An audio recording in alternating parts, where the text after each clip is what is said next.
Hello friends, welcome back to my channel पैसे की बात। फ्रेंड्स, आज हम जिस स्टॉक को डिस्कस करने वाले हैं वो अपना आईपीओ लाने वाला है। वो कंपनी अपना आईपीओ लाने वाली है और उस कंपनी का नाम है स्क्लॉस बैंगलोर लिमिटेड, या उसको हम लीला होटल्स के नाम से भी जानते हैं। फ्रेंड्स, ये जो कंपनी है ये 20 मार्च 2019 को इनकॉर्पोरेट हुई थी एज अ प्राइवेट लिमिटेड, और 2024 में 30 मई 2024 में ये एक पब्लिक लिमिटेड कंपनी बन गई, क्लॉस बैंगलोर लिमिटेड।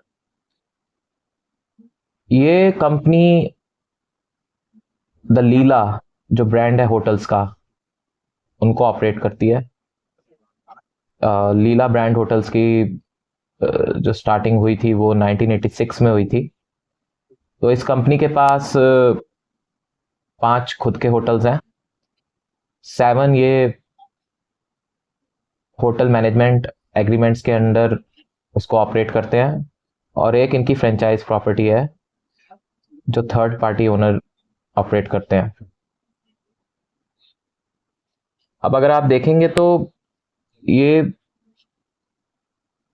कंपनी जो है, अगर आप इसका इशू प्राइस का रेंज देखेंगे तो वो है 413 टू 435 रुपीज़ का, और बिड लॉट इनका 34 का है। इशू साइज इनका 3500 करोड़ का है, और नंबर ऑफ शेयर्स जो आईपीओ इशू होने के बाद होंगे वो 33.4 करोड़ होंगे।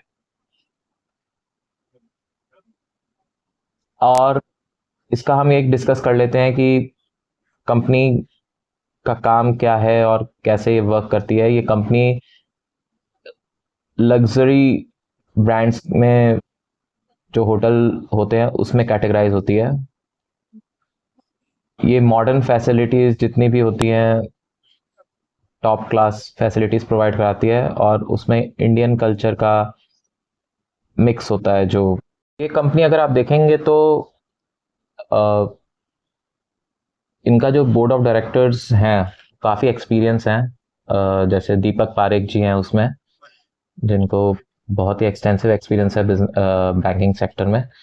और ये कंपनी ब्रुकफील्ड जो एक कंपनी है, जो एसेट मैनेजर है, वर्ल्ड की बहुत रिनोन्ड कंपनी है, वो इनको सुपर मतलब उनके अंडर है ये कंपनी। वो भी इसके बोर्ड्स में है, तो वो एडवाइस करते हैं कि कैसे ऑपरेशंस रन करना है।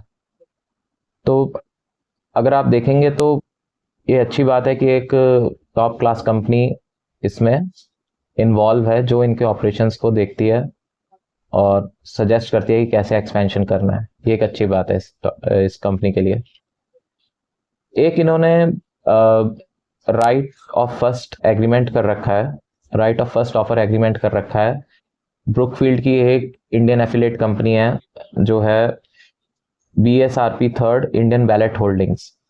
तो इसके तहत क्या है कि जो भी ब्रुकफील्ड के अदर इन्वेस्टमेंट है हॉस्पिटैलिटी सेक्टर में, तो इन केस अगर उनको कुछ सेल करना हुआ ब्रुकफील्ड को, तो सबसे पहला जो राइट होगा वो दलीला होटल्स के पास होगा कि क्या वो इसको एक्सरसाइज करना चाहेंगे, क्या वो इसको खरीदना चाहेंगे।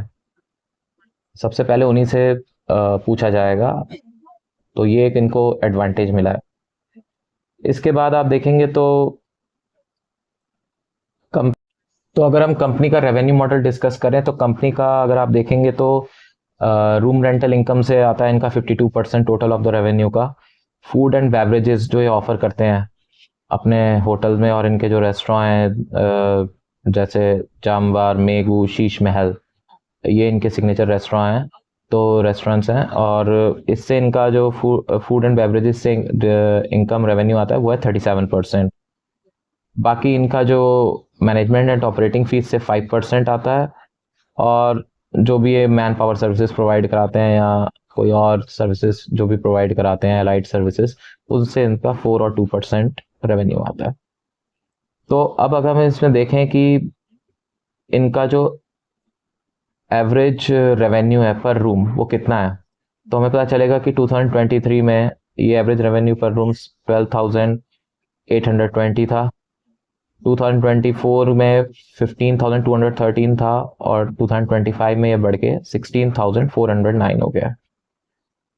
तो दूसरा इसमें ये देखने वाला है कि इनके कितने रूम्स हैं, क्योंकि किसी भी होटल सेक्टर में आप ये देखते हैं कि एक्सपेंशन के लिए इनके पास कितने एग्जिस्टिंग रूम्स हैं और कितना ये एक्सपेंड कर सकते हैं। तो अगर आप 2023 में देखेंगे तो इनके पास 1216 रूम्स थे, 2024 में भी सेम थे और 2025 में भी 1224, मतलब ज़्यादा रूम्स में फ़र्क नहीं पड़ा है लास्ट के 3 ईयर्स में। और जो इनके ऑक्यूपेंसी रेट है वो 67 to 68% ही लास्ट 3 ईयर्स में रही है। तो इस हिसाब से आप देख सकते हैं कि इनके जो होटल्स हैं किस रेट से लोग इनमें बुकिंग कराते हैं। इसके अलावा अगर आप देखेंगे तो इनके होटल्स कहाँ कहाँ हैं, अगर देखा जाए तो बैंगलोर, चेन्नई, न्यू दिल्ली, जयपुर, उदयपुर, केरला, गुड़गांव, गांधीनगर, बैंगलोर, हैदराबाद, मुंबई। तो जनरली यहाँ तो मेट्रोपॉलिटन सिटीज़ में है या टूरिस्ट प्लेसेस पे हैं। मेट्रोपॉलिटन सिटीज़ में जो बड़े इंडस्ट्रियलिस्ट हैं या कोई गवर्नमेंट के बड़े बड़े जो प्रोग्राम्स होते हैं जिसमें फॉरेन नेशंस को भी होस्ट करते हैं, तो उसके लिए जो रेजिडेंशियल जो एकोमोडेशन चाहिए होगी वो ये लोग अपने होटल से प्रोवाइड कर सकते हैं। और जो बढ़िया जो अच्छी टूरिस्ट प्लेसेस हैं, उदयपुर हो गया, जयपुर हो गया, तो वहाँ भी इनके हैं जहाँ पे फॉरेन टूरिस्ट ट्रैवलर्स बहुत आते हैं और ये लोग उस रेट्स को पे कर सकते हैं जो ये होटल ऑफर करता है। इसके अलावा अगर आप देखेंगे तो लग्जरी हॉस्पिटैलिटी सेगमेंट जो है वो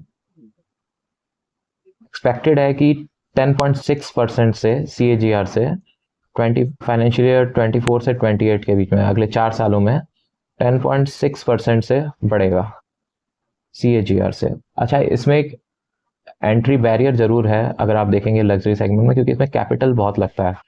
कोई भी बिजनेस जिसमें कैपिटल बहुत लगे और पहले से ही आपके बड़े बड़े कॉम्पिटिटर्स बैठे हों, तो बाकी जो नए प्लेयर्स आना चाहते हैं उनको एक डिसएडवांटेज सा लगता है कि पहले से ही जो एस्टेब्लिश्ड हैं उनसे कॉम्पीट करने में इनको प्रॉब्लम होती है।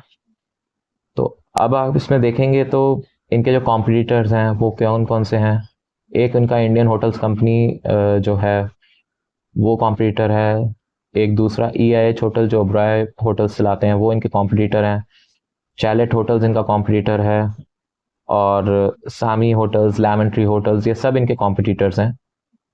तो अगर आप इसके थोड़े से फाइनेंशियल्स में जाएंगे जो लीला होटल्स के, तो आपको पता चलेगा कि इनका एबिटा मार्जिन जो है वो 44.2% का है, तो काफ़ी अच्छा एबिटा मार्जिन लेके बैठे हैं ये लोग।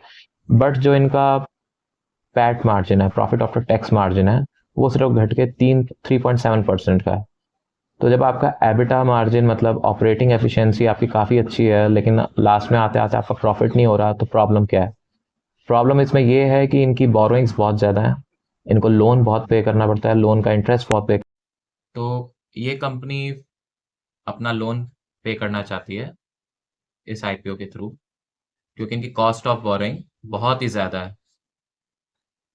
अगर मैं एक इनका ऑपरेशनल पैरामीटर पे एक और पैरामीटर से इनको कंपेयर करूं, तो इनका जो EV/EBITDA रेशियो है वो 31.5 है। जो बाकी के कॉम्पिटिटर्स देखा जाए जैसे IHCL से तो कम है, 38.8, तो ये ठीक बात है। लेकिन चैलेट होटल्स और वेंटिव हॉस्पिटैलिटी जैसे सेक्टर्स में जो होटल्स हैं उनसे ज़्यादा है। तो इसके बाद अगर हम और इसमें डिस्कस करना चाहें तो इसके रिस्क फैक्टर्स हम देख सकते हैं कि क्या क्या रिस्क फैक्टर हैं इसमें। सबसे पहले तो इनका जो टोटल इनकम का 90% है, जो लास्ट 3 फाइनेंशियल ईयर्स का इन्होंने हमें दिया है इसमें DHRP में, वो इनके जो 5 इनके जो डायरेक्ट होल्डिंग है उनसे आ रहा है रेवेन्यू। तो अगर कोई भी ऑपरेशंस इनका इसमें इफेक्ट हुआ तो इनके रेवेन्यू पे बहुत फर्क पड़ेगा। दूसरा, कंपनी लग्जरी हॉस्पिटलिटी सेक्टर में डील करती है और लोग ज़्यादा स्पेंडिंग तभी करेंगे जब लोगों को या तो सेविंग्स ज़्यादा हो पाएंगी उनकी, या फिर लोग ज़्यादा इनकम अपनी बढ़ा पाएंगे। तो इंडिया का जो टॉप का जो इनकम है ग्रुप है, अगर उनकी इनकम पे इफेक्ट पड़ेगा तो डेफिनेटली इन लोगों की भी इनकम पे, रेवेन्यू पे इफेक्ट पड़ेगा। तीसरा, क्योंकि ये लोग टूरिस्ट डेस्टिनेशन पे और फॉरेन टूरिस्ट को केटर भी करते हैं काफ़ी ज़्यादा तादाद में, तो अगर फॉरेन टूरिस्ट आना किसी वजह से कम हो गए इंडिया में, तो भी इनके रेवेन्यू को काफ़ी फर्क पड़ेगा। तो चौथा ये है कि हॉस्पिटैलिटी सेक्टर सीजनल होता है। अब उदयपुर आप लोग गर्मियों में तो जाएंगे नहीं, सर्दियों में ही जाते हैं लोग, तो वो सिक्लिकलिटी भी एक रीजन रहता है इनके रेवेन्यू का। इसके अलावा अगर आप देखेंगे तो इन्होंने जो अपना फ्यूचर विजन दिया है उसमें ये बताया है कि भाई हम मालदीव, दुबई और गोवा जैसी जगह पे ये एक्सपैंड करना चाहते हैं। तो इस स्टॉक में आपको ये देखना है कि इनका जो एबिटा मार्जिन है वो अगर 49-48 के राउंड है, तो पैट मार्जिन इतना कम हो रहा है जो जाके सीधा 3.4 3.5 4% के राउंड है। तो ऐसा जो फैक्टर्स हैं, जैसे कि जो इन्होंने इतनी बोरिंग्स दे रखी हैं, वो कितनी कम इसको कर पाते हैं। कंपनी एस्टेब्लिश्ड है, ब्रांड इसकी बहुत एस्टेब्लिश्ड है। दूसरा हमें ये देखना पड़ेगा इस कंपनी का कि ग्रोथ कैसे आएगा। ग्रोथ के लिए इनको पहले तो अपने एग्जिस्टिंग लोन्स चुका के और भी ये कैपिटल इंटेंसिव जो इंडस्ट्री है इसमें और इन्वेस्टमेंट करना पड़ेगा। तो उसके लिए पैसा कैसे रेज करेंगे? एक तो ये आईपीओ के थ्रू रेज कर रहे हैं, और आगे क्या जाके इनको क्यूआईपी भी करनी पड़ेगी, ये भी देखना पड़ेगा। तो ये सब फैक्टर्स आप लोगों को ध्यान रखने चाहिए इस कंपनी के बारे में, कि कंपनी का बैलेंस शीट क्या कह रहा है, कंपनी का इनकम स्टेटमेंट क्या कह रहा है, और कंपनी के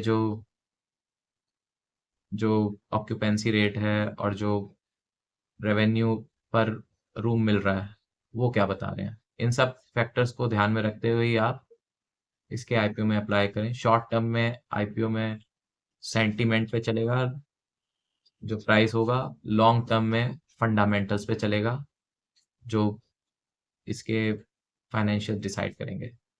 आई होप आपको ये मेरा वीडियो पसंद आया होगा। Like, share and subscribe to my channel, और बेल आइकन को ज़रूर क्लिक करें, क्योंकि बेल आइकन से आपको पता चलेगा कि मेरा नया वीडियो आया है। Thank you.